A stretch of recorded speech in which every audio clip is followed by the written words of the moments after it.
আসসালামু আলাইকুম। ঈদুল আজহা উপলক্ষে রাত 1:30টার খবর পড়ছি আমি শৌকত ভাই। শুরুতেই বিস্তারিত।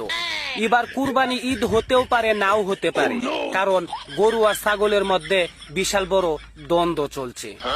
এদিকে গরু রাগ করে ছাগলের উপর, সে বলছে এভাবে 3-4টা করে বাচ্চা দেওয়া চলবে না, এতে ছাগলের সংখ্যা গরুর চাইতে অনেক বেড়ে যাচ্ছে। ছাগল বলছে পারলে গরু তুই 10টা-12টা করে বাচ্চা দে, তবু আমি বাচ্চা দেওয়া কমাতে পারবো না। গরু বলছে ছাগল তুই যদি 3টা-4টা করে বাচ্চা দেস, তাহলে একটা শর্ত আছে, বেশি বেশি খাইতে পারবি না, তোর বাচ্চা না খেয়ে মারা যাবো, আমরা সেই বাচ্চা ধরে ধরে খাবো।